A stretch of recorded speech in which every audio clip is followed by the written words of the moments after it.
जिल्हा परिषद नाशिकचे माननीय मुख्य कार्यकारी अधिकारी श्री ओमकार पवार सर यांच्या दूरदृष्टीपूर्ण संकल्पनेतून व गटविकास अधिकारी साबळे साहेबांच्या प्रेरणादायी मार्गदर्शनातून आपल्या शाळेतील सगळ्यात नाविन्यपूर्ण आणि अभिमानास्पद उपक्रम म्हणजे बालग्राम पंचायत ही बालग्राम पंचायत स्थापन करण्यासाठी आपल्या शिंगवे गावच्या ग्रामसेविका वर्षा जिरुरकर मॅडम आणि गावचे सरपंच आत्माराम वाळुबा खताळ सर व इतर सदस्यांनी अथक परिश्रम घेतले. तसेच विद्यार्थ्यांचे लोकशाही पद्धतीने प्रत्यक्ष मतदान घेऊन बालग्राम पंचायत स्थापन केली. ही विद्यार्थ्यांसाठी अभिमानाची आणि शिकण्याची मोठी संधी ठरली. विद्यार्थ्यांना केवळ माहिती न देता त्यांना प्रत्यक्ष अनुभवातून शिकता यावे म्हणून पंचायत समिती चांदवड येथे अभ्यास दौऱ्याचे सुंदर नियोजन करण्यात आले. या दौऱ्यामुळे विद्यार्थ्यांना प्रत्यक्ष प्रशासनाचा जवळून अनुभव घेता आला.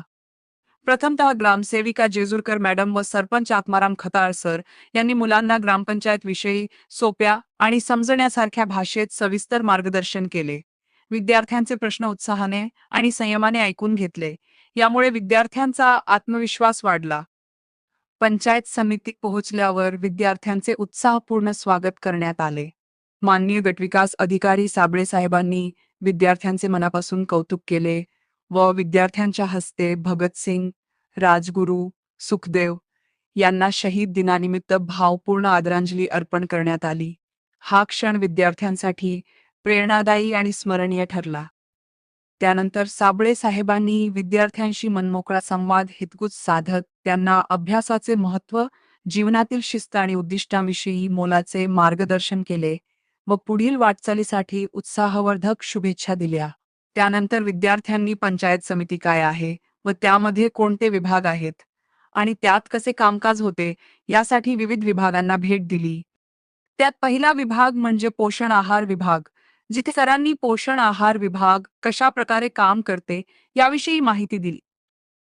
त्यानंतर ग्रामीण पाणीपुरवठा विभाग, विहिरी, तळे, नद्या यातून गावाला पाणी कसे पुरवले जाते, पाण्याविषयी विविध समस्या कशा सोडवल्या जातात याविषयी माहिती घेऊन पाण्याचा वापर कसा केला पाहिजे याबाबत योग्य मार्गदर्शन विद्यार्थ्यांना देण्यात आले.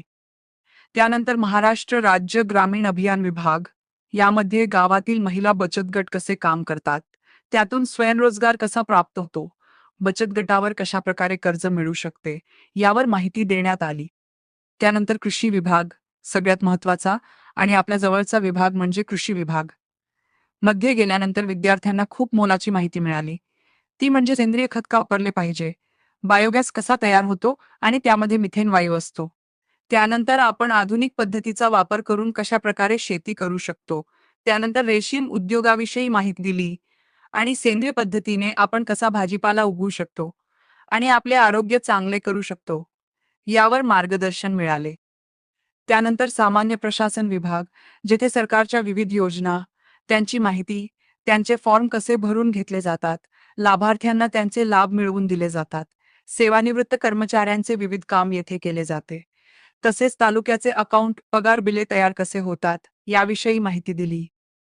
त्यानंतर महिला बालविकास विभाग, यामध्ये एकल मातांच्या स्वयंरोजगारासाठी विविध योजना, त्यांची माहिती, त्यांना लाभ कसे दिले जातात याविषयी अतिशय छान माहिती मॅडमनी सांगितली. त्यानंतर आपले सरकार सेवा केंद्र, यामध्ये सर्व ऑनलाईनचे फॉर्म व ऑनलाईनचे सर्व काम केले जातात. विद्यार्थ्यांनी सर्व माहिती समजून घेतली. पुढे आमचे विद्यार्थी गेले स्वच्छता विभागात, जिथे सरांनी विद्यार्थ्यांना कचऱ्याचे वर्गीकरण, कचऱ्यापासून होणारे दुष्परिणाम, त्यासाठी गावात घंटागाडी आपण करायची उपाययोजना याविषयी सविस्तर चर्चा केली.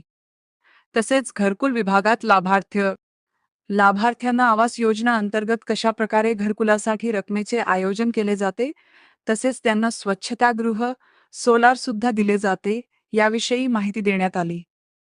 तसेच सरांनी जिल्हा परिषद, पंचायत समिती, ग्रामपंचायत यांच्यातील फरक व त्यांची कामे याविषयी विद्यार्थ्यांसोबत सविस्तर चर्चा केली. त्यानंतर ग्रामीण हमी योजना विभाग, यामध्ये लोकांना उदरनिर्वाहासाठी कशा प्रकारे रोजगार उपलब्ध करून दिला जातो, त्यासाठी कोणत्या योजना आहेत याविषयी विद्यार्थ्यांना माहिती देण्यात आली. त्यानंतर बांधकाम विभाग, यामध्ये गावातील रस्ते, इतर काही दुरुस्ती, शाळेतील बांधकाम, सर्व कामे केली जातात. सर्व विभागांची माहिती घेतल्यानंतर आमचे विद्यार्थी गेले शिक्षण विभागात. तिथे माननीय खैरनार साहेबांनी विद्यार्थ्यांचे विशेष कौतुक केले व शिक्षण विभाग कशा प्रकारे काम करते याविषयी मोलाचे मार्गदर्शन दिले. तसेच विद्यार्थ्यांच्या विविध प्रश्नांना योग्य उत्तर देऊन त्यांना प्रोत्साहन दिले. विद्यार्थ्यांसोबत सविस्तर चर्चा केली. त्यांचा बहुमूल्य वेळ आपल्या विद्यार्थ्यांसाठी दिला. त्यांचे मनापासून आभार. तसेच या अभ्यास दौऱ्यात पंचायत समिती सदस्यांनी आपल्या विद्यार्थ्यांना खूप मोलाचे मार्गदर्शन केले व प्रत्येक विभागाची माहिती समजावून सांगितली. तसेच ग्रामसेविका जेजुरकर मॅडम व सरपंच आत्माराम खताळ सरांचे मनापासून